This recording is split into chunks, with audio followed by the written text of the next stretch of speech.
رسول اللہ صلی اللہ علیہ وسلم نے ارشاد فرمایا 3 چیزوں میں نحوست ہو سکتی ہے: گھر، گھوڑا، عورت۔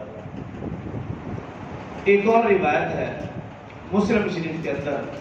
صحابہ اکرام نے رسول اللہ صلی اللہ علیہ وسلم کے سامنے نحوست کا تذکرہ کیا کہ زمانے جاہلیت میں ہم فلاں چیزوں کو منحوس سمجھتے تھے، اس طرح کا تذکرہ ہوا تو رسول اللہ صلی اللہ علیہ وسلم نے فرمایا کہ اگر نحوست ہوتی تو 3 چیزوں میں ہوتی: گھر، گھوڑا، عورت۔ حضرت ابو ہریرہ رضی اللہ عنہ سے بھی اسی طرح کی ایک روایت منقول ہے۔ ایک صحابی فرماتے ہیں کہ میں نے حضرت ابو ہریرہ کا نام لے کر یہ روایت حضرت عائشہ صدیقہ رضی اللہ عنہ کے سامنے پڑھی کہ حضرت ابو ہریرہ راوی ہیں، رسول اللہ صلی اللہ علیہ وسلم نے فرمایا کہ یہ 3 چیزیں منحوس ہو سکتی ہیں۔ تو حضرت عائشہ رضی اللہ عنہ غضبناک ہو گئی، غصے میں آ گئی اور فرمایا کہ رسول اللہ صلی اللہ علیہ وسلم کے فرمان کا مقصد یہ ہے کہ زمانہ جاہلیت میں لوگ ان 3 چیزوں کو منحوس سمجھتے تھے، اب نہیں ہے۔ حضرت ابن عباس رضی اللہ عنہ وہ روایت کرتے ہیں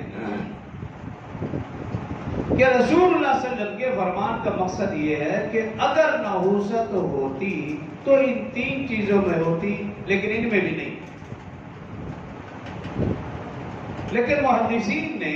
رسول اللہ صلی اللہ علیہ وسلم کے اسی طرح کے فرامین کو جمع کیا اور اس کی تشریح لکھی،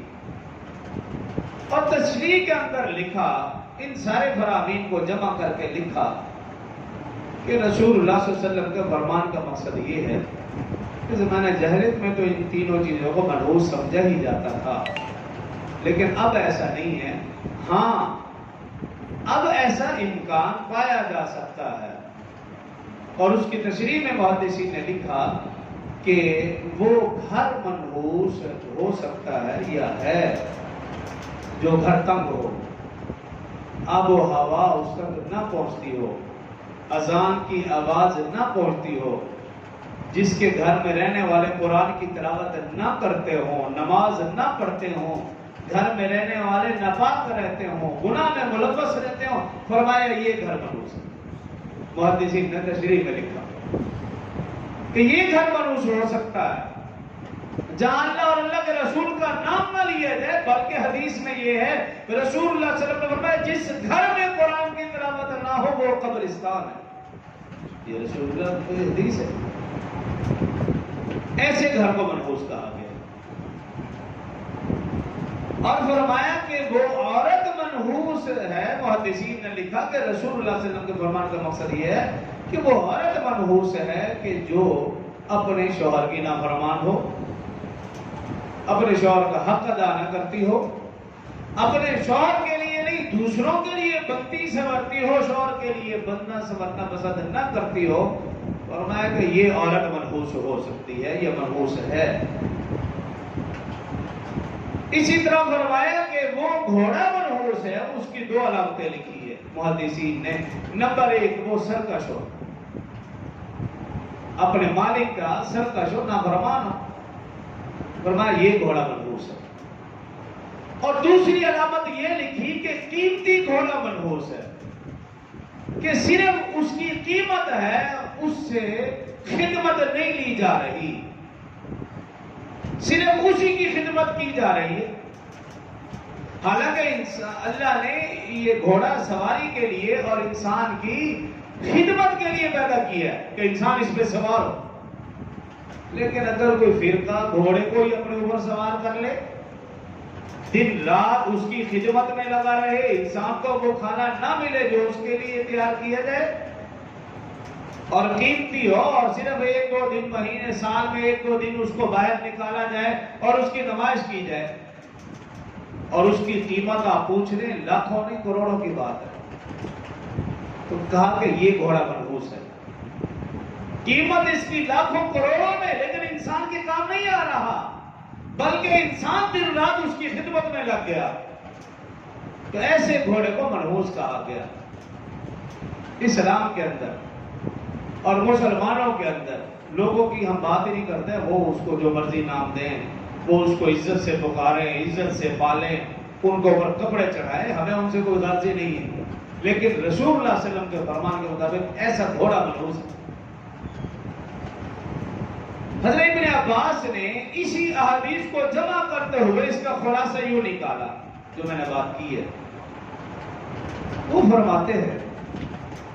اگر کسی شخص کو ان تینوں چیزوں کے متعلق، گھر، گھوڑا، عورت، فرمایا ان تینوں چیزوں کے متعلق شک پیدا ہو جائے، گھر کے متعلق شک پیدا ہو گیا کہ اس میں کچھ ہے، ہمارے گھر میں کچھ آیا ہے، رحم کا تو علاج نہیں نا، کچھ ہمیں نظر آتا ہے، کچھ آوازیں آتی ہیں، گھر کے متعلق اگر اس طرح کی بات یعنی شک پڑ جائے،